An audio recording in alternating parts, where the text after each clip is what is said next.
नमस्कार दोस्तों, career with Ashutosh channel में आप सभी का स्वागत करता हूं दोस्तों। और करंट अफेयर की एक शानदार क्लास में आप सभी का स्वागत है। करंट अफेयर के लिए दोस्तों आप सभी लोगों के लिए प्लेलिस्ट बना दी गई है घटनासार 2023 के नाम से। और उस प्लेलिस्ट का लिंक दोस्तों आप लोगों को डिस्क्रिप्शन में मिल जाएगा, और या चैनल पर प्लेलिस्ट है, वहां से आप जाके उस प्लेलिस्ट को फॉलो कर सकते हैं। पूरी करंट अफेयर आपको वहीं पर मिल जाएगी, ठीक है। RO 2023 के लिए और PCS 2024 के लिए, ठीक है। और उस प्लेलिस्ट का नाम दोस्तों मैं करंट अफेयर 2023 फॉर RO 2023 और यूपी PCS 2024 में कर दूंगा, ताकि आप सभी लोगों को वहां पे PCS और RO के लिए कंप्लीट करंट अफेयर मिल जाए। तो चलिए स्टार्ट करते हैं। आगे बढ़ने से पहले सेशन को आप लोगों एक बार लाइक कर दीजिए, लिंक को कॉपी करके अपने दोस्तों में शेयर कर दीजिएगा अगर पसंद आए तो। और चैनल पर नए हो तो चैनल को सब्सक्राइब करके बेल आइकन पे ऑल दबाइए। और आप सभी लोगों के लिए एक महत्वपूर्ण सूचना है कि RO के लिए रात में लाइव टेस्ट की श्रृंखला करियर विद आशुतोष चैनल पर चल रही है। रात में 9:30 बजे लाइव टेस्ट होता है डेली, और आप सभी लोग जुड़ सकते हैं इस लाइव टेस्ट में 9:30 बजे। बस आपको करना यह है कि बेल आइकन पे ऑल दबाएंगे सब्सक्राइब करने के बाद, तो सभी वीडियोस का नोटिफिकेशन आपको मिलेगा, ठीक है। चलिए, तो आप देखिए समसामयिक अर्धवार्षिकी हम लोग कर रहे हैं। मतलब ये मिसलेनियस विविध है, विविध का पोर्शन है। इसमें चर्चित व्यक्ति, चर्चित नियुक्तियां, प्रमुख रक्षा अभ्यास, प्रमुख हमारे ऑपरेशन अभियान, प्रमुख आपके रक्षा प्रौद्योगिकी, प्रमुख आपके विज्ञान प्रौद्योगिकी, प्रमुख हम लोग स्पेस साइंस, सब कुछ देखेंगे, ठीक है। तो चलिए स्टार्ट करते हैं। सबसे पहले देखिए, चर्चित व्यक्तियों में बहुत ज्यादा कोई इंपॉर्टेंट नहीं है दोस्तों, सिवाय फातिमा बीबी के। फातिमा बीबी सुप्रीम कोर्ट की पहली महिला जज थी, जिनका 96 वर्ष की अवस्था में 23 नवंबर को केरल के कोल्लम में निधन हो गया। क्लियर है, याद रखिएगा, सुप्रीम कोर्ट की पहली महिला जज इंपॉर्टेंट है आपके एग्जाम के लिए। इसके बाद MS स्वामीनाथन, भारत के प्रसिद्ध कृषि वैज्ञानिक और भारत में हरित क्रांति के जनक मनकोम्बू संबाशिवन स्वामीनाथन का 28 सितंबर को 98 वर्ष की अवस्था में आयु में निधन हो गया। स्वामीनाथन ने 1966 में मैक्सिको के बीजों को पंजाब की घरेलू किस्म के साथ मिश्रित कर उच्च उत्पादकता वाले गेहूं के संकर बीज विकसित किए थे, और भारत सरकार द्वारा उन्हें 1972 में पद्म भूषण, 1998 में पद्म विभूषण और 1967 में पद्मश्री से सम्मानित किया गया। क्लियर है, याद रखिएगा। गिरीश चंद्र मुर्मू, ये दोस्तों गुजरात कैडर के IAS अधिकारी हैं। इनको न्यूयॉर्क में बाह्य लेखा परीक्षक के पैनल के 62वें सत्र में 2024 से 27 के कार्यकाल के लिए एक बार फिर WHO का एक्सटर्नल ऑडिटर चुना गया है। इंपॉर्टेंट है ये तीनों जो मैंने आपको दोस्तों बताए हैं। आप लोग एकदम ईमानदारी से इसको क्या कर लेंगे, पढ़ लेंगे, और निश्चित रूप से इनसे एक प्रश्न दोस्तों आपको एग्जाम में मिल सकता है, ठीक है। चलिए नेक्स्ट बढ़ जाते हैं हम लोग आगे।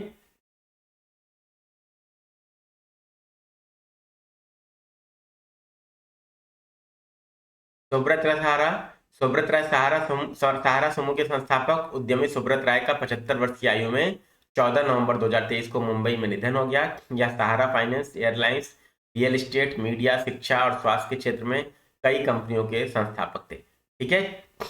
चलिए आगे बात कर लेते हैं दोस्तों। नेक्स्ट आपके लिए इंपॉर्टेंट क्या है, जो यहां पर हम लोग देखेंगे,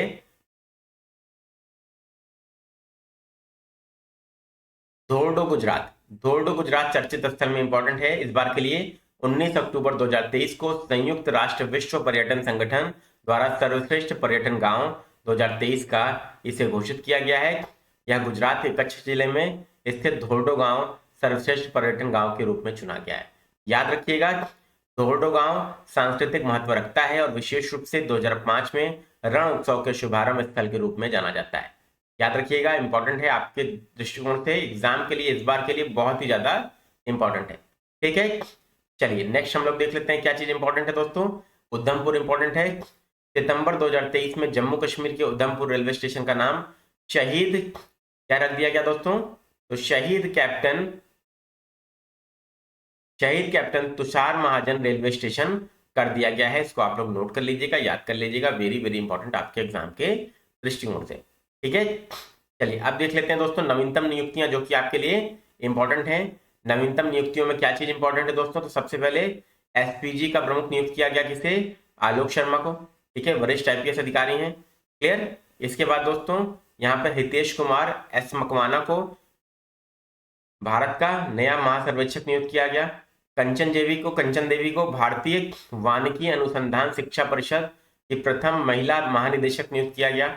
इसके बाद दोस्तों नेक्स्ट आपके हीरालाल समारिया जो हैं वो उनको देश का नया मुख्य सूचना आयुक्त CIC नियुक्त किया गया दोस्तों।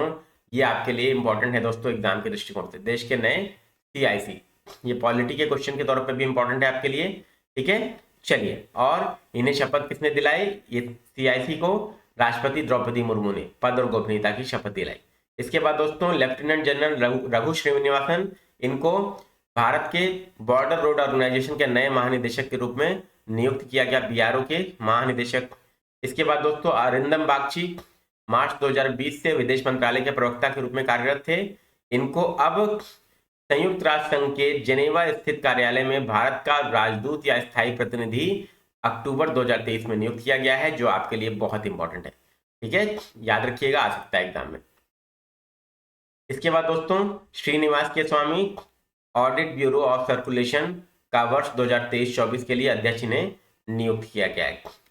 रंगनाथ माधवन, R माधवन फेमस अभिनेता हैं, आप सबको पता है, ठीक है। 2023 में पुणे स्थित भारतीय फिल्म एंड टेलीविजन संस्थान का अध्यक्ष इनको नियुक्त किया गया है, FTII के अध्यक्ष। वेरी इंपॉर्टेंट दोस्तों, एग्जाम में आ सकता है, ठीक है। और ये शेखर कपूर का इन्होंने स्थान लिया है। इसके बाद राजेश नाम्बियार, ठीक है, ये आपके सूचना प्रौद्योगिकी क्षेत्र की कंपनियों के संगठन नैस्कॉम के नए चेयरमैन सितंबर 2023 में नियुक्त किए गए हैं। ये इंपॉर्टेंट है दोस्तों, राजेश नाम्बियार, नाम याद रखिएगा, इंपॉर्टेंट है दोस्तों। और ये कॉग्निजेंट इंडिया के CMD हैं दोस्तों, क्लियर। इसके बाद दोस्तों लोकेश सूजी, इंटरनेशनल ई स्पोर्ट्स फेडरेशन की जनरल बॉडी ने e sports federation of India के निदेशक और एशियन ई स्पोर्ट्स फेडरेशन के उपाध्यक्ष लोकेश सूजी को 3 साल के कार्यकाल के लिए सितंबर 2023 में अपनी सदस्यता समिति के लिए चुना है, ठीक है।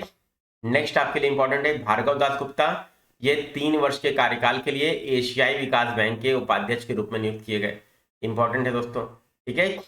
KN शांता कुमारा, भारतीय पत्रकारिता के लिए अनुभवी मीडिया पेशेवर शांता कुमारा को 1 वर्ष के कार्यकाल के लिए PTI का निदेशक मंडल का अध्यक्ष चुना गया है, प्रेस ट्रस्ट ऑफ इंडिया के निदेशक मंडल का अध्यक्ष चुना गया है, क्लियर है। नेक्स्ट आपके लिए भारतीय मूल के अर्थशास्त्री थर्मन शनमुगरत्नम ने सिंगापुर के राष्ट्रपति के पद का कार्यभार ग्रहण किया। ये इंपॉर्टेंट, सिंगापुर के जो नए राष्ट्रपति थर्मन शनमुगरत्नम, याद रखिए नाम, वेरी वेरी इंपॉर्टेंट। इसके बाद दोस्तों इंद्रमणि पांडे संयुक्त राष्ट्र संघ के जेनेवा स्थित कार्यालय में भारत के स्थायी प्रतिनिधि थे। अब इन्हें BIMSTEC Bay of Bengal Initiative for Multi Sectoral Technical and Economic Cooperation के नए महासचिव इनको बनाया गया है। वेरी वेरी इंपॉर्टेंट आपके एग्जाम के लिए, याद रखिएगा। इसके बाद अनीश शाह को दोस्तों भारतीय वाणिज्य और उद्योग महासंघ फिक्की का अध्यक्ष चुना गया है, जो आपके एग्जाम के लिए दोस्तों बहुत ही ज्यादा इंपॉर्टेंट है। अनीश शाह फिक्की के अध्यक्ष, नोट कर लीजिएगा। और फिक्की और नॉस्कॉम पर्टिकुलरली दोस्तों ये 2 में से एक आपका एग्जाम में आ ही जाता है, ठीक है। इसके बाद बात कर लेते हैं हम लोग Jitesh John, insolvency and bankruptcy board of India के कार्यकारी निदेशक। इसके बाद दोस्तों क्यू डोंग्यू, इंपॉर्टेंट है दोस्तों, चीन के पूर्व कृषि और ग्रामीण मामलों के मंत्री डोंग्यू को संयुक्त राष्ट्र खाद्य और कृषि संगठन UNFAO का महानिदेशक पुनः चुन लिया गया दोस्तों। पहले भी ये थे और अभी इन्हें फिर से चुन लिया गया है, जो आपको ध्यान रखना है, क्लियर है, इंपॉर्टेंट है दोस्तों। राकेश पॉल को भारतीय तटरक्षक बल का महानिदेशक नियुक्त किया गया है 25वां। न्यायमूर्ति AP शाही, इन्हें राष्ट्रीय उपभोक्ता विवाद निवारण आयोग का अध्यक्ष चुना गया है, ठीक है। प्रीति अगलायम, इन्हें IIT मद्रास के पहले विदेशी campus IIT Zanzibar campus Tanzania की पहली महिला निदेशक नियुक्त किया गया है। ये आपके लिए इंपॉर्टेंट है दोस्तों, बहुत ज्यादा। IIT मद्रास का पहला विदेशी कैंपस कहाँ खुला? तो जंजीबार में। जंजीबार कैंपस कहाँ पर? तंजानिया में, याद रखिएगा, वेरी वेरी इंपॉर्टेंट आपके एग्जाम के लिए, ठीक है। रवि सिन्हा ये रॉ के नए चीफ बनाए गए हैं, प्रमुख बनाए गए हैं, इसको याद रखिएगा, इंपॉर्टेंट है दोस्तों, आ सकता है। अब बात कर लेते हैं ऑपरेशन अभियान में। अब ऑपरेशन अभियान की बात करें तो दोस्तों 3 चीजें आपको याद रखनी होती है। पहले तो किन देशों के बीच में हुआ, किन देशों के बीच में हुआ दोस्तों, मतलब कौन कौन से देश इसमें शामिल हैं।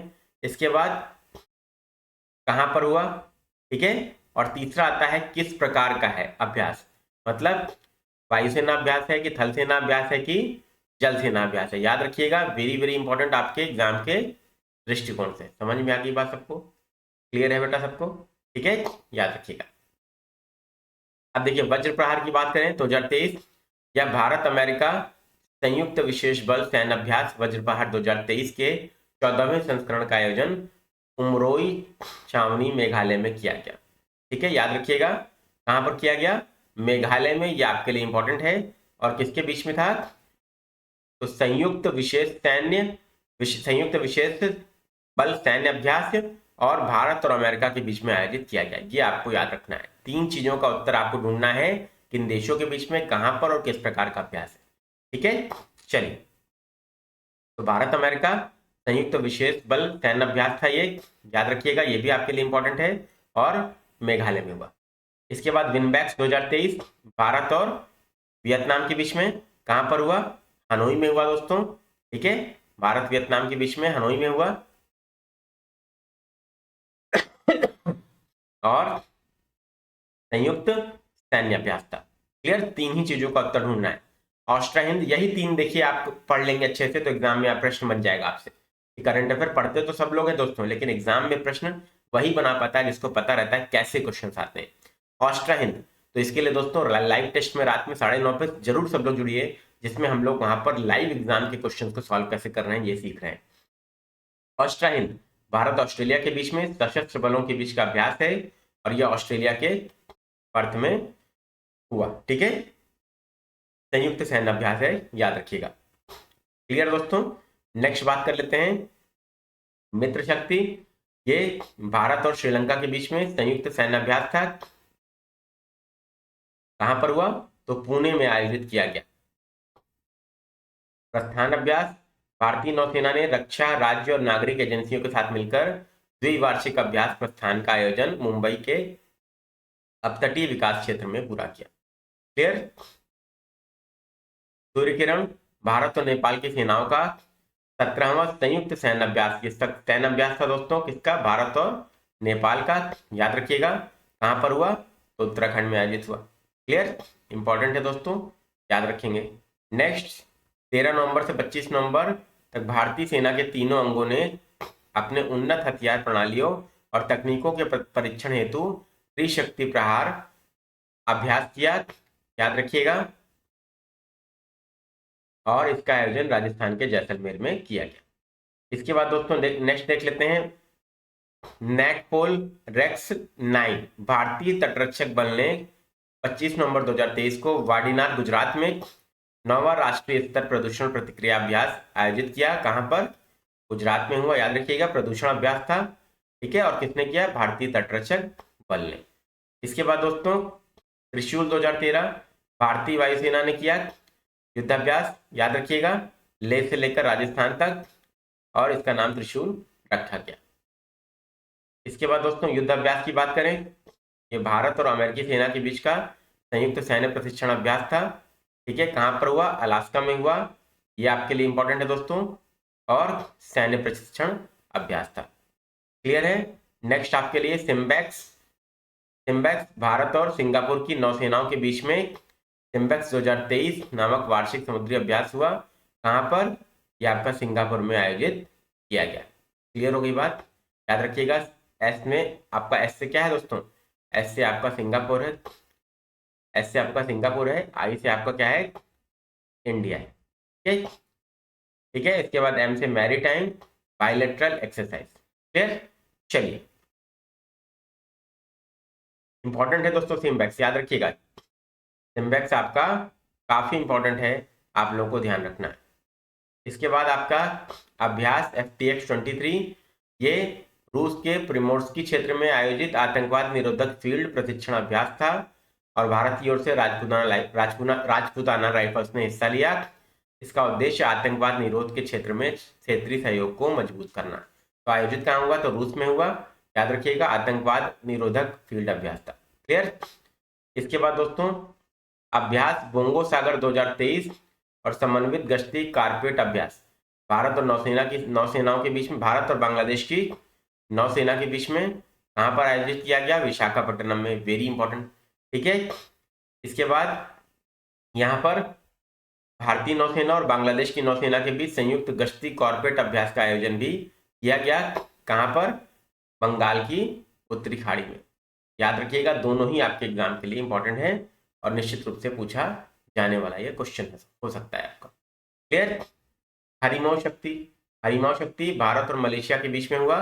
भारत और मलेशिया के बीच में संयुक्त द्विपक्षीय गुरिल्ला सैन्य अभ्यास था, मेघालय में आयोजित किया गया। क्लियर? इसके बाद दोस्तों नेक्स्ट हम लोग देख लेते हैं संप्रीति भारत और बांग्लादेश की सेनाओं का संयुक्त द्विपक्षीय सैन्याभ्यास मेघालय में आयोजित किया गया। इसके बीच में भारत और बांग्लादेश, वेरी वेरी इंपॉर्टेंट आपके एग्जाम के लिए, और द्विपक्षीय सैन्य अभ्यास था, ये ध्यान रखिएगा। इसके बाद हम लोग बात कर लेते हैं दोस्तों ऑपरेशन अजय, युद्धग्रस्त इजराइल में फंसे भारतीय नागरिकों की सुरक्षित स्वदेश वापसी के लिए ऑपरेशन अजय की शुरुआत भारत सरकार द्वारा की गई। ठीक है। इसके तहत विशेष चार्टर उड़ानों और अन्य व्यवस्थाओं के तहत 212 भारतीयों को लेकर पहले दिन 12 अक्टूबर को और 235 यात्रियों को लेकर दूसरे दिन 13 अक्टूबर को चार्टर उड़ाने नई दिल्ली पहुंची और एक सप्ताह के भीतर लगभग 1200 इच्छुक भारतीयों को वहां से निकालकर सुरक्षित स्वदेश लाया जा चुका था। ठीक है। तो ये याद रखिएगा, ये इस बार के लिए पर्टिकुलरली वेरी इंपॉर्टेंट है आपके एग्जाम के लिए। क्लियर? ऑपरेशन अजय, ऑपरेशन सजग भारतीय तटरक्षक बल द्वारा ये 18 सितंबर 2023 को पश्चिमी तट पर तटीय सुरक्षा अभ्यास ऑपरेशन सजग आयोजित किया गया। इस अभ्यास के अंतर्गत समुद्र में मछली पकड़ने वाले सभी नौकाओं और छोटी जहाजों के आवश्यक दस्तावेज और चालक दल को जारी किए गए पास की गहन जांच की जाती है। क्लियर? नोमैडिक एलिफेंट इंपॉर्टेंट है दोस्तों, इसके बीच में भारत मंगोलिया के बीच में होता है। ठीक है। संयुक्त सैन्य अभ्यास है। क्लियर? और मंगोलिया के उलान बटोर में आयोजित किया गया। इसके बाद दोस्तों नेक्स्ट देख लेते हैं जिमेक्स। जिमेक्स क्या है दोस्तों? जिमेक्स क्या है आप सभी लोग देख सकते हैं। जिमेक्स आपका है जापान इंडिया, जापान इंडिया, इतना भी अगर याद हो जाएगा तो काम बन जाएगा दोस्तों। Maritime exercise. ठीक है। भारत और जापान की नौसेनाओं के बीच में वाइजैक में ये अभ्यास आपका समुद्री अभ्यास जिमेक्स आयोजित किया गया, जो आपके लिए इंपॉर्टेंट है दोस्तों एग्जाम के लिए। क्लियर? तो कोड जो मैं बता रहा हूं उससे आप लोग को बहुत आसानी होगी एग्जाम में याद करने में। ऑपरेशन सदर्न रेडीनेस, इस सेशन में संयुक्त समुद्री बल द्वारा संचालित ऑपरेशन सदर्न रेडीनेस में भारत की ओर से INS सुनैना ने हिस्सा लिया था।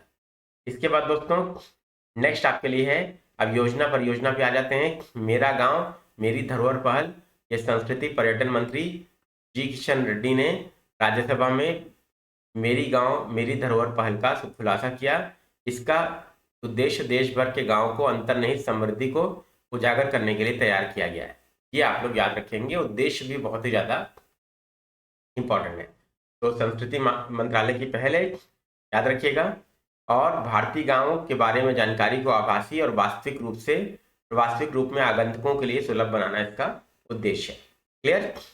चलिए इसके बाद प्रधानमंत्री जनजातीय आदिवासी न्याय महाअभियान, इसका उद्देश्य क्या है दोस्तों? पीएम मोदी की अध्यक्षता में 29 नवंबर 2023 को हुई केंद्रीय मंत्रिमंडल की बैठक में प्रधानमंत्री जनजातीय आदिवासी न्याय महाअभियान PM जनमन को मंजूरी प्रदान की गई दोस्तों। ठीक है। ये बेसिकली इसका उद्देश्य क्या है? इसके तहत संबंधित मंत्रालयों के जरिए 11 महत्वपूर्ण क्षेत्रों पर फोकस किया जाएगा। पीएम मोदी ने जनजातीय गौरव दिवस के मौके पर 15 नवंबर को खूंटी झारखंड में इस अभियान की घोषणा की थी। ठीक है। याद रखिएगा, वेरी वेरी इंपॉर्टेंट आपके एग्जाम के दृष्टिकोण से। विशेष रूप से कमजोर जनजातीय समूहों PVTG की सामाजिक आर्थिक स्थितियों में सुधार के लिए प्रधानमंत्री PVTG विकास मिशन शुरू किया गया है। इसको आप लोग याद रखेंगे। क्लियर है? बहुत ही अच्छा क्वेश्चन है, एग्जाम के लिए इंपॉर्टेंट है, याद रखिएगा।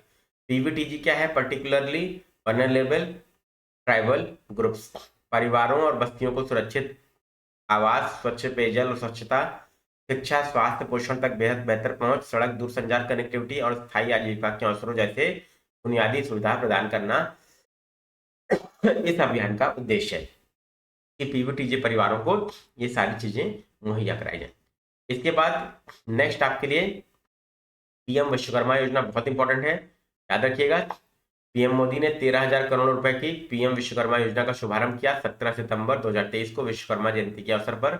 इसके तहत पारंपरिक शिल्पकारों और कारीगरों के 30 लाख परिवारों को बिना किसी गारंटी के न्यूनतम ब्याज दर पर ऋण सहायता प्रदान की जाएगी। वेरी वेरी इंपॉर्टेंट आपके एग्जाम के दृष्टिकोण से। इस योजना का उद्देश्य न केवल देश भर के ग्रामीण और शहरी क्षेत्र के कारीगरों और शिल्पकारों को आर्थिक रूप से समर्थन देना है, बल्कि स्थानीय उत्पादों, कला और शिल्प के माध्यम से सदियों पुरानी परंपरा, संस्कृति और विविध विरासत को जीवित और समृद्ध रखना भी इसका उद्देश्य है। क्लियर? चलिए अब आगे बढ़ जाते हैं। नेक्स्ट आपका कोई अभियान है मेरी माटी मेरा देश अभियान। 31 अक्टूबर 2023 को भारत के पहले उप प्रधानमंत्री और गृह मंत्री सरदार वल्लभ भाई पटेल की जयंती पर पीएम मोदी की उपस्थिति में मेरी माटी मेरा देश अभियान समापन किया गया। अब यह है क्या दोस्तों, इसके तहत क्या किया गया ये भी देख लेते हैं। इसमें प्रदेशों ये 766 जिलों के 7,000 ब्लॉकों और 6 लाख से अधिक गांवों से 20,000 से ज्यादा प्रतिनिधि, 8,000 से ज्यादा अमृत कलश लेकर 36 राज्यों और केंद्र शासित प्रदेशों के इतने जिले, इतने ब्लॉक, इतने से अधिक गांव के 11,000 के 20,000 से ज्यादा प्रतिनिधि, 8,000 से ज्यादा कलश, अमृत कलश लेकर दिल्ली के कर्तव्य पथ पर पहुंचे।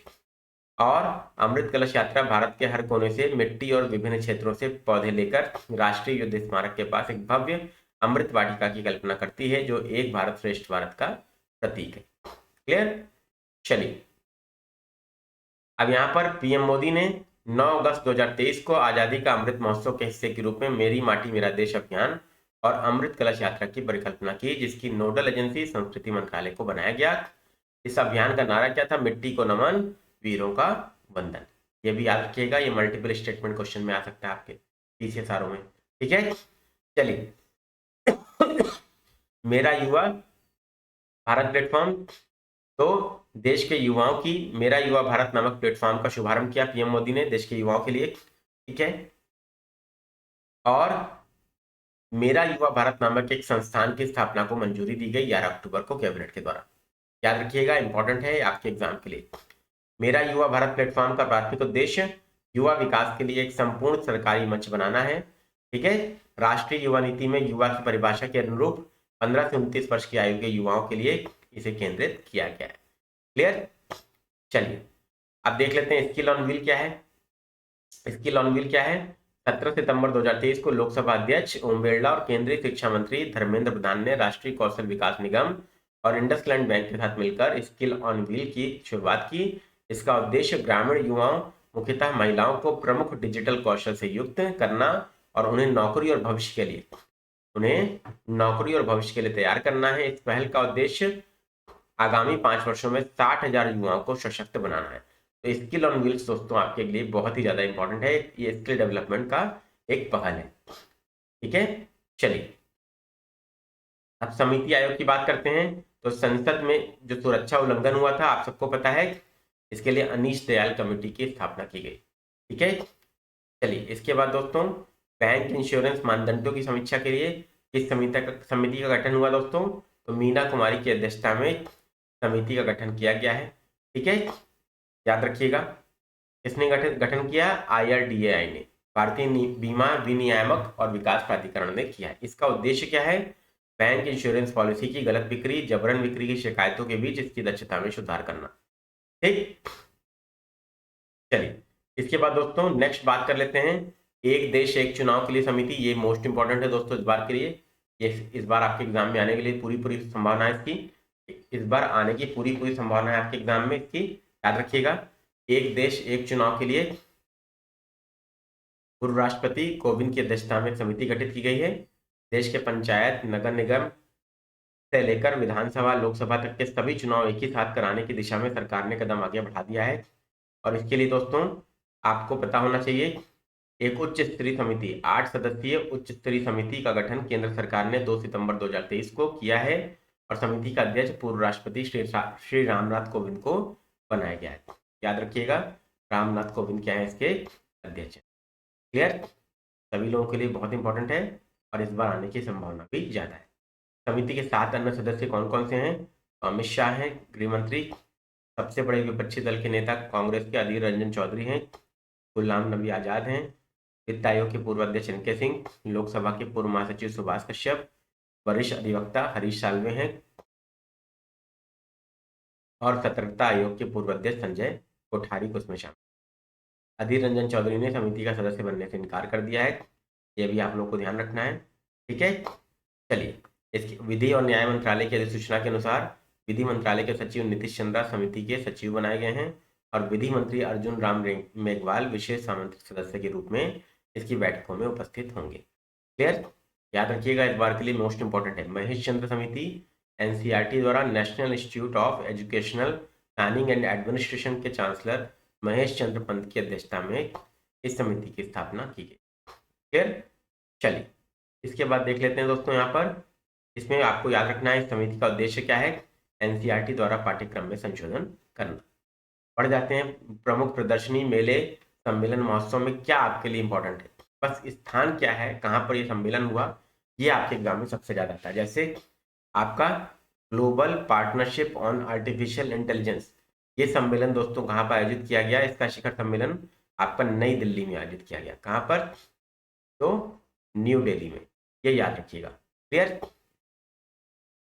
इसके बाद दोस्तों बेसिकली आगे या थीम अगर है तो थीम भी इंपॉर्टेंट है।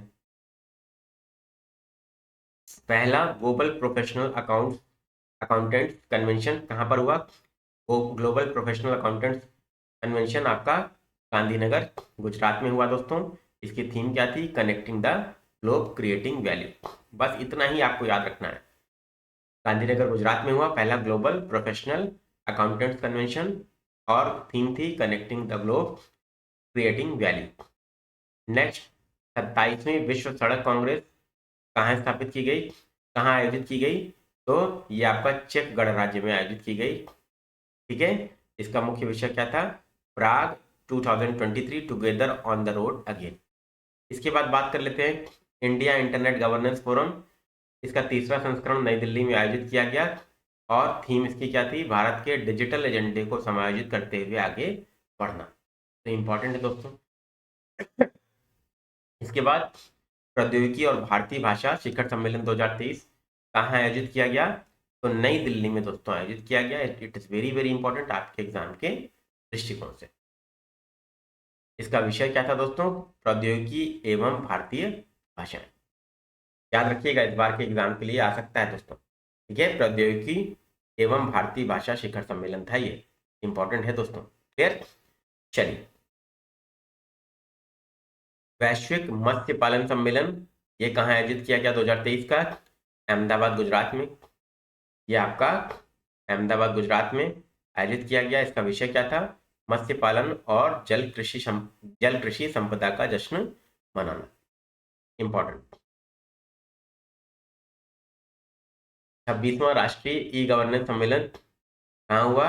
इंदौर मध्य प्रदेश में और थीम क्या थी? Developing India empowering citizen. 7वां फ्यूचर इन्वेस्टमेंट इनिशिएटिव ये कहाँ पर हुआ? रियाद सऊदी अरब में। इसकी थीम क्या थी? The new compass. विश्व मसाला कांग्रेस ये इंपॉर्टेंट है दोस्तों आपके लिए। ये कहाँ पर हुई? ये मुंबई में आयोजित हुई। याद रखिएगा, 14वां संस्करण 15 से 17 सितंबर। इसका विषय क्या था दोस्तों? Vision 2030 spices. ये इसका थीम था दोस्तों जो आपके लिए इंपॉर्टेंट है। और स्पाइसेस का फुल फॉर्म अगर आपको पता है तो इसका मतलब भी आपको पता चल जाएगा। एस से सस्टेनेबिलिटी, पी से प्रोडक्टिविटी, आई से इनोवेशन, सी से कोलैबोरेशन, ई से एक्सेलेंस और एस से सेफ्टी। ठीक है, स्पाइसेस का फुल फॉर्म आपको पता चल गया। क्लियर। चौथा विश्व संस्कृति महोत्सव ये वॉशिंगटन में, चौथे विश्व संस्कृति महोत्सव का आयोजन वॉशिंगटन डीसी अमेरिका में किया गया। क्लियर, याद रखिएगा इसका आयोजन किसने किया? आर्ट ऑफ लिविंग ने। इसके बाद बाघ सुरक्षा पर अंतर्राष्ट्रीय सम्मेलन राजस्थान के जयपुर में आयोजित किया गया। इसकी थीम क्या थी? सुरक्षित बाघ राष्ट्र की समृद्धि सुनिश्चित करते हैं। वेरी वेरी इंपॉर्टेंट आपके एग्जाम के दृष्टिकोण से। क्लियर। चलिए, 14वां वैश्विक कौशल शिखर सम्मेलन, 14वां वैश्विक कौशल शिखर सम्मेलन कहाँ आयोजित किया गया दोस्तों? तो ये नई दिल्ली में आयोजित किया गया। इंपॉर्टेंट है। इसका विषय क्या था? Building skills, empowering youth, creating future. ठीक है। इसके बाद दोस्तों, इंडिया स्मार्ट सिटी कनक्लेव, ये बहुत ही ज्यादा इंपॉर्टेंट है दोस्तों। तो ये आवास और शहरी मामलों के मंत्रालय भारत सरकार ने मध्य प्रदेश के इंदौर में आयोजित किया इसे, इंडिया स्मार्ट सिटी कॉन्क्लेव। ठीक है। इसमें सभी 100 स्मार्ट शहरों की भागीदारी रही दोस्तों। ठीक है।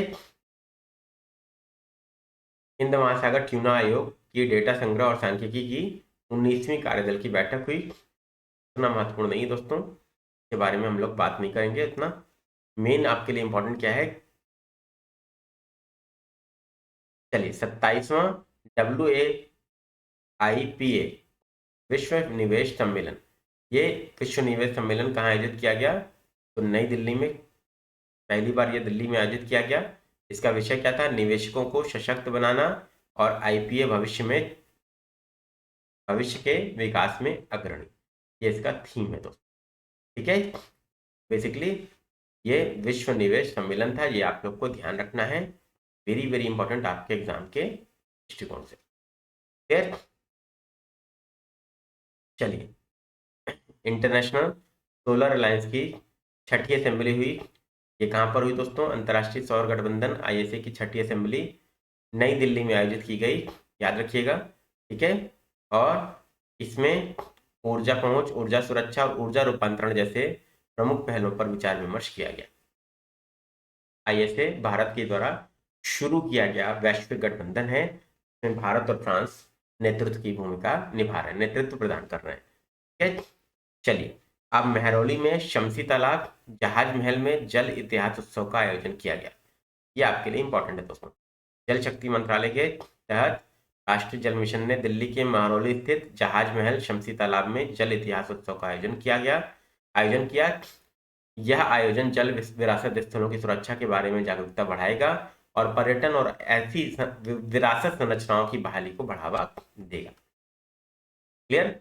चलिए, अब दोस्तों यहाँ पर बात करें अगर, तो 15 से लेकर 30 नवंबर तक विभिन्न जिलों में 75 प्राकृतिक जल विरासत संरचनाओं पर जल विरासत पखवाड़ा भी मनाया गया। यह जल शक्ति अभियान कैच द रेन 2023 का राष्ट्रव्यापी अभियान के सफल समापन का प्रतीक भी है। इसका थीम क्या था? पेयजल के लिए स्रोत स्थिरता, तो याद रखिएगा। क्लियर। चलिए, नेक्स्ट बात कर लेते हैं विश्व कॉफी शिखर सम्मेलन। तो विश्व कॉफी शिखर सम्मेलन दोस्तों कर्नाटक के बंगलुरु में आयोजित किया गया। ठीक है। और इसकी थीम क्या थी?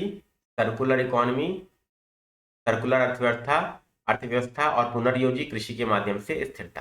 ठीक है। टेनिस खिलाड़ी रोहन बोपन्ना को इसमें ब्रांड एम्बेसडर भी बनाया गया दोस्तों। क्लियर। चलिए, विश्व चुनाव निकाय संघ की 11वीं बैठक कोलंबिया के कार्टाजेना में हुई। ठीक है। इसकी थीम क्या थी? A global view on the challenges of regional elections 2023। ठीक है। चलिए, याद रखेंगे वैश्विक खाद्य नियामक शिखर सम्मेलन 2023 कहाँ आयोजित किया गया? नई दिल्ली में, न्यू दिल्ली। इंपॉर्टेंट है दोस्तों। क्लियर है। जो आपके दिल्ली में हुए हैं वो आपके लिए बहुत ज्यादा इंपॉर्टेंट है भारत में, याद रखिएगा। सम्मेलन में G20 सदस्य देशों सहित 40 देशों के खाद्य नियामकों ने वैश्विक खाद्य सुरक्षा मानकों, बेहतर नियामक ढांचे और दुनिया भर में उपभोक्ताओं के लिए सुरक्षित और उच्च गुणवत्ता वाले भोजन के प्रावधान पर विचार किया। इसकी थीम क्या थी? एक पृथ्वी, या केंद्रीय विषय क्या था? एक पृथ्वी, एक परिवार और एक भविष्य, याद रखिएगा। इसके बाद दोस्तों सेमिकॉन इंडिया, ये कहाँ आयोजित किया गया? तो गांधीनगर में, गुजरात में। ठीक है। इसका विषय क्या था? भारत के सेमीकंडक्टर इकोसिस्टम को उत्प्रेरित करना।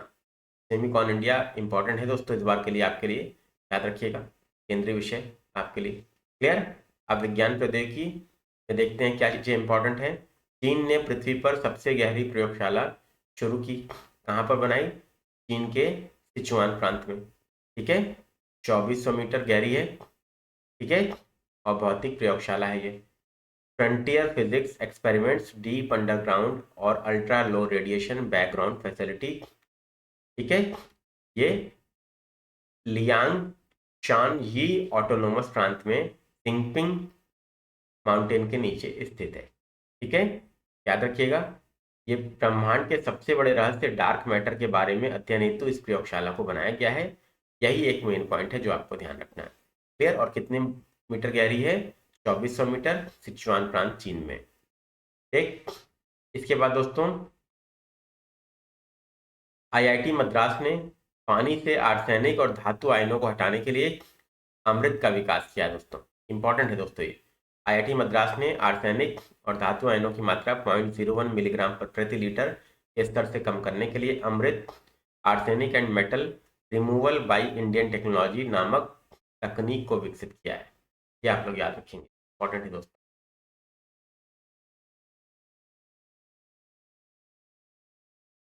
विश्व का पहला एआई ह्यूमनॉइड रोबोट सीईओ बनाया गया है। पोलिश कंपनी हैंसन रोबोटिक्स और कोलंबिया के कार्टेजेना में स्थित एक स्प्रेड ब्रांड डिक्टाडोर ने मीका नामक विश्व के पहले ह्यूमनॉइड रोबोट को हाल ही में सीईओ नियुक्त किया है। ठीक है, इसका नाम क्या है दोस्तों? पहला एआई ह्यूमनॉइड जो है तो जिसे सीईओ बनाया गया है, इसका नाम है मीका। क्लियर? याद रखिएगा। अब बात कर लेते हैं दोस्तों नेक्स्ट, हम लोग के लिए इंपॉर्टेंट क्या है। अमेरिका द्वारा विश्व की पहली चिकनगुनिया वैक्सीन को मंजूरी दी गई। अमेरिका के एफडीए खाद्य औषधि प्रशासन ने चिकनगुनिया के पहले टीके एक्सिजिस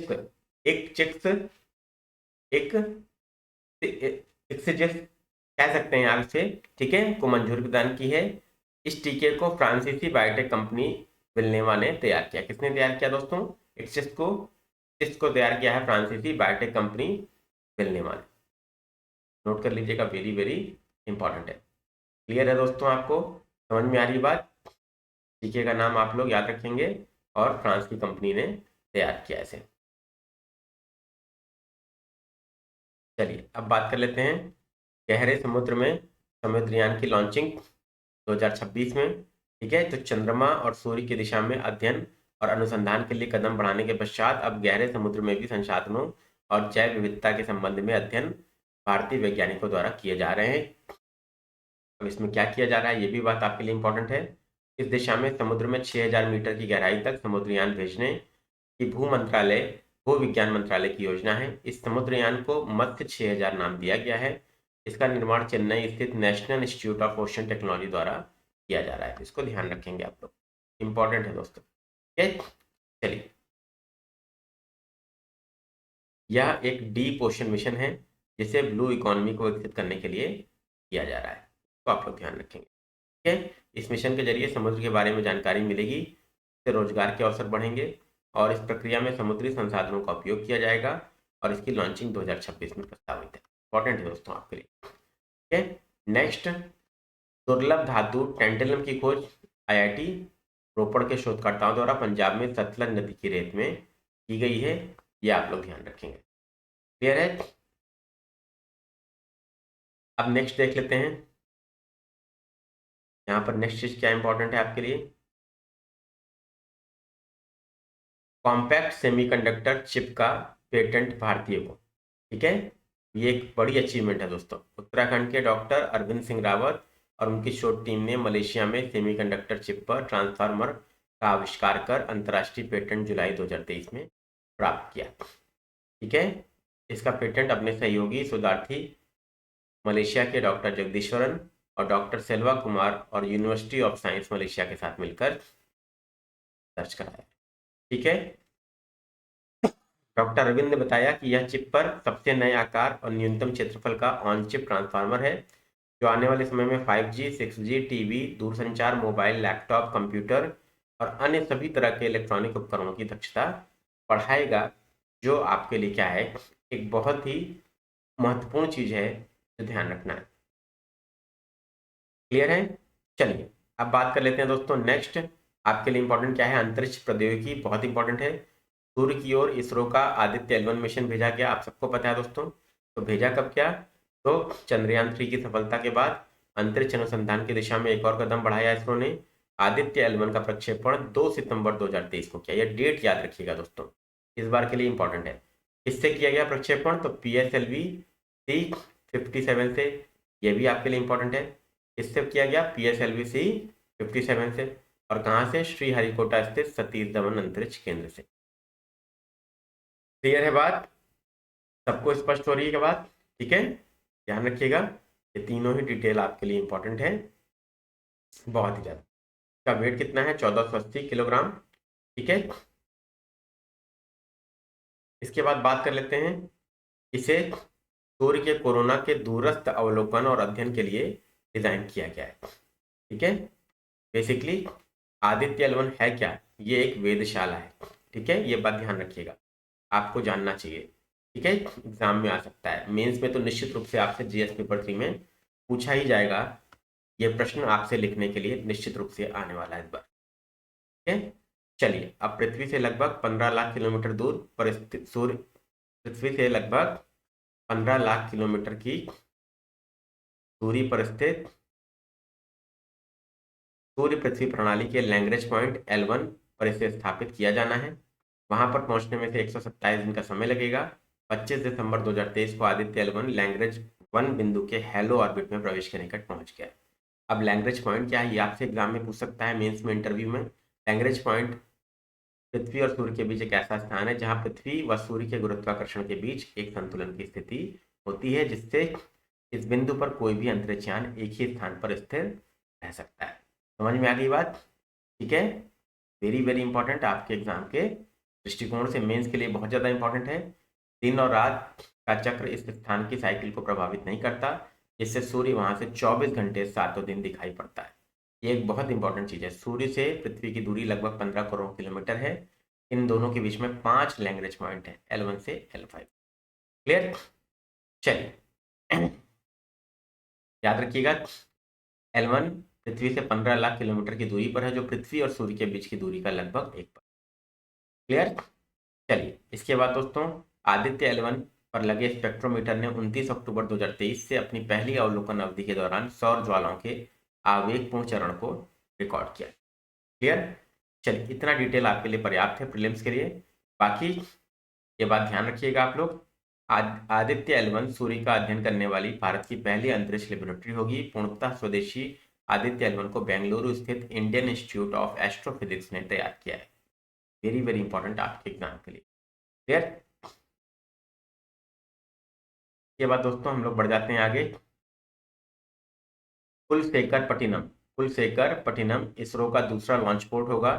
ये आप लोग याद रखिएगा, इंपॉर्टेंट है आपके एग्जाम के दृष्टिकोण से दोस्तों। इसरो का दूसरा लॉन्च पोर्ट होगा। क्लियर? याद रखिएगा, इंपॉर्टेंट है एग्जाम के लिए। इसरो तमिलनाडु के थूथुकुडी जिले के कुलशेखरपट्टिनम में दूसरा स्पेस पोर्ट स्थापित कर रहा है। ये बात ध्यान रखिएगा। ठीक है, दूसरा स्पेस पोर्ट विशेष रूप से निजी क्षेत्र द्वारा विकसित छोटे उपग्रह प्रक्षेपण वाहनों के लिए समर्पित होगा। ये आपको ध्यान रखना है। ठीक है, क्लियर हो गई बात? Very very important. तमिलनाडु के कहाँ पर है? थूथुकुडी जिले में कुलशेखरपट्टिनम पहली शताब्दी ईस्वी का एक प्राचीन बंदरगाह था। यह कोल्लम, चेरन और पांडियान बंदरगाहों के समकालीन भी था। यह आपके लिए जानने योग्य इंफॉर्मेशन। ठीक है, चलिए, वर्तमान में इसरो के पास एक अंतरिक्ष स्टेशन श्रीहरिकोटा स्थित सतीश धवन अंतरिक्ष केंद्र है। इस केंद्र में 2 लॉन्च पैड है जहां से PSLV और LMV3 रॉकेट लॉन्च किए जाते हैं। क्लियर? चलिए, पेन्नू एस्टेटाइट से पत्थर के टुकड़े लाने का नासा का मिशन सफल हो गया। ठीक है, पृथ्वी से लगभग 8.23 करोड़ किलोमीटर की दूरी पर स्थित पेन्नू क्षुद्र ग्रह से चट्टान पब्लिक पत्थर के टुकड़ों के सैंपल लाने के लिए अमेरिकी अंतरिक्ष एजेंसी नासा ने मिशन लॉन्च किया था 7 वर्ष पूर्व।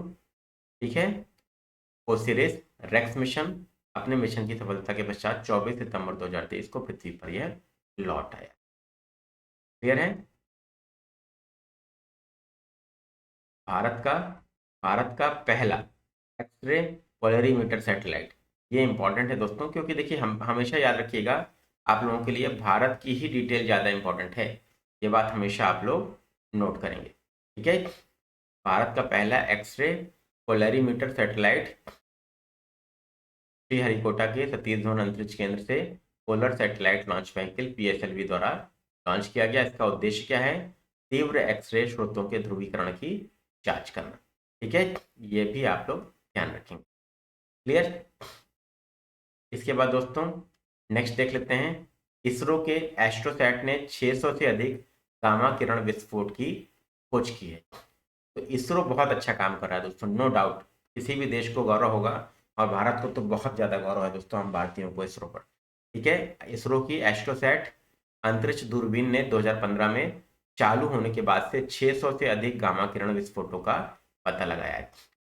गामा किरण विस्फोट बड़े पैमाने पर न्यूट्रॉन सितारों की मृत्यु या न्यूट्रॉन सितारों के विलय का प्रतिनिधित्व करते हैं। फिर बस इतना ही आपके लिए पर्याप्त होगा। नेक्स्ट देख लेते हैं, आपके लिए इंपॉर्टेंट है चंद्रयान-3, मोस्ट इंपॉर्टेंट है दोस्तों। ठीक है, चंद्रयान-3 का प्रपल्शन मॉड्यूल चांद से पृथ्वी की कक्षा में लौटा है। ठीक है, ये आपको तो पता ही है दोस्तों। चंद्रयान-3 बेसिकली बहुत इंपॉर्टेंट है आपके लिए। ठीक है, इसको ध्यान रखिएगा। चलिए,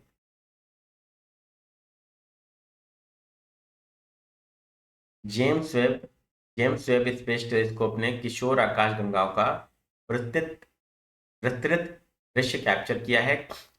अब जेम्स वेब टेलीस्कोप ने हाल ही में किशोर आकाशगंगाओं की सबसे विस्तृत छवियों को में से एक को कैप्चर किया है।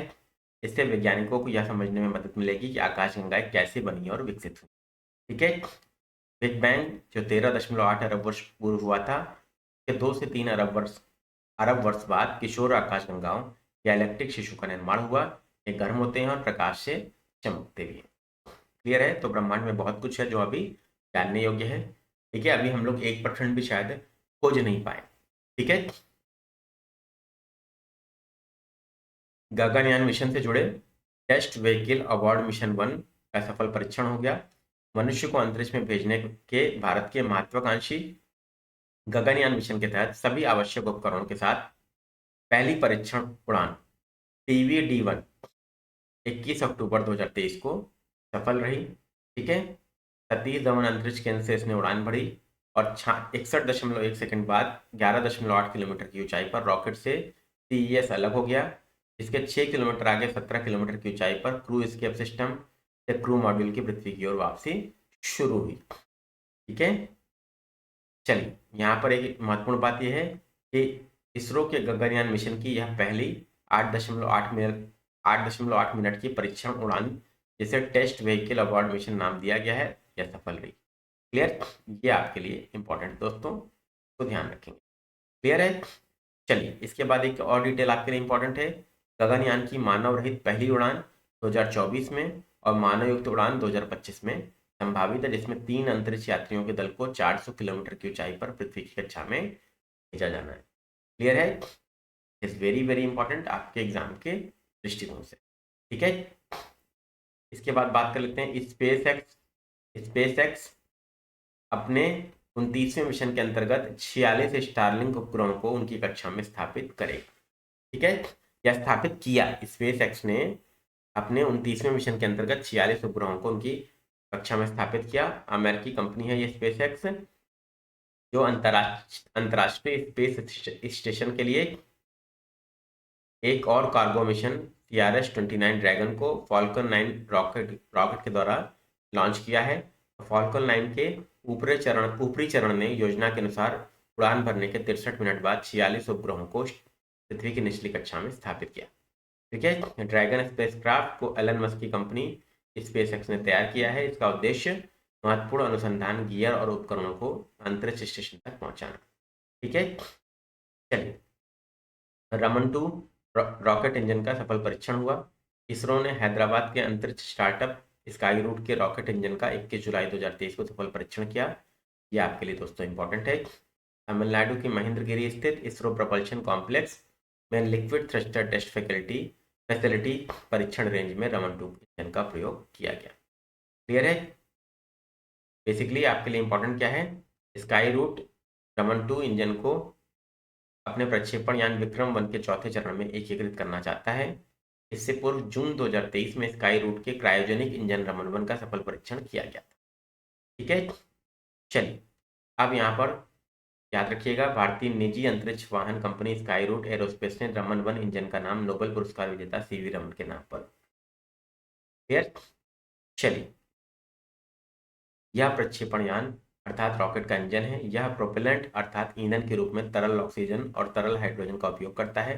भारत में जीएसएलवी और जीएसएलवी मार्क 3 रॉकेट में इस इंजन का उपयोग होता है।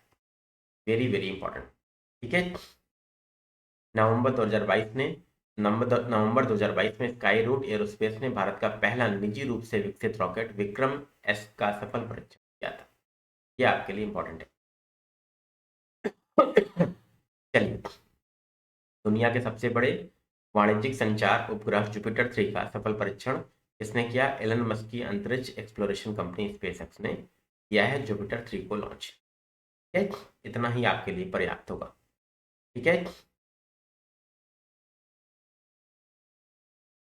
यहाँ आपके लिए दोस्तों इंपॉर्टेंट है नेक्स्ट, रक्षा प्रतिरक्षा में वायु रक्षा मिसाइल प्रणाली समर का परीक्षण हुआ।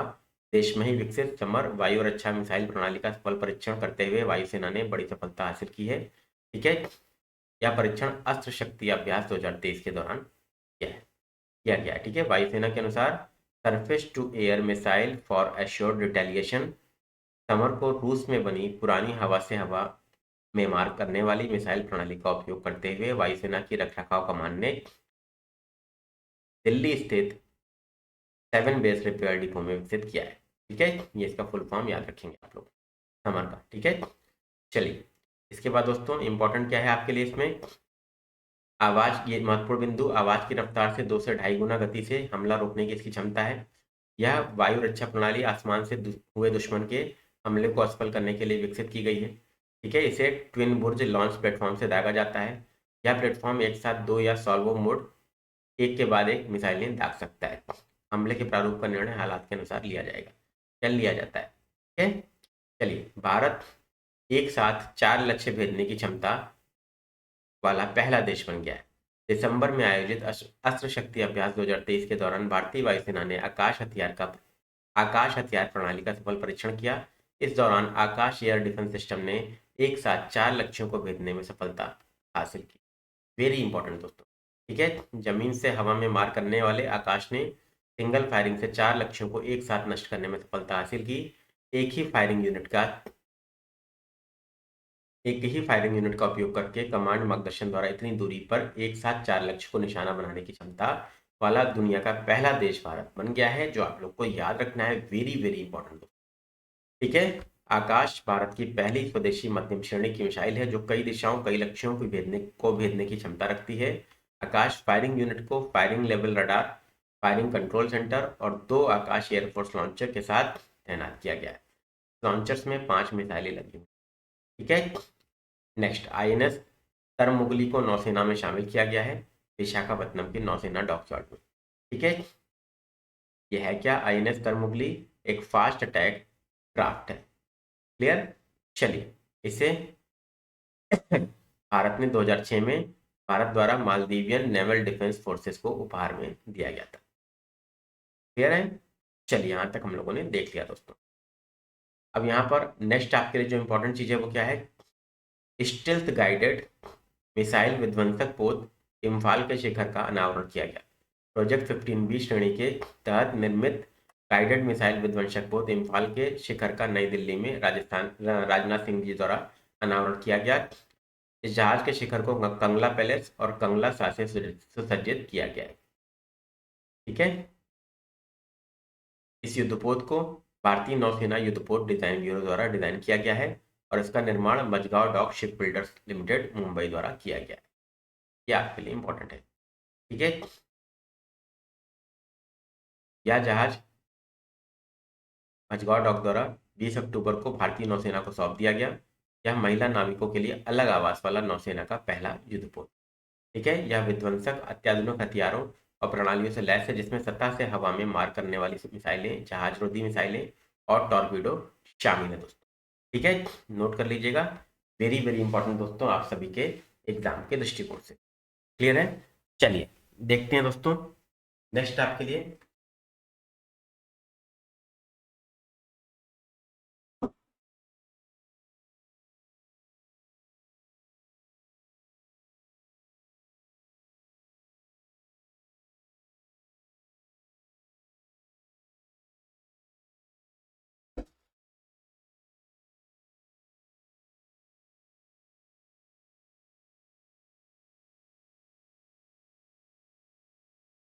जस्ट ए मिनट दोस्तों, जस्ट ए मिनट।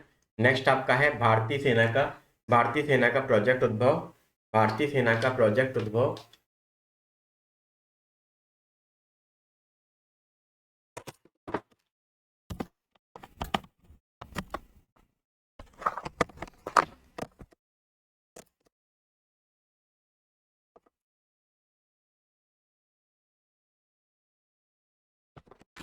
चलिए देख लेते हैं भारतीय सेना का दोस्तों प्रोजेक्ट उद्भव। ठीक है,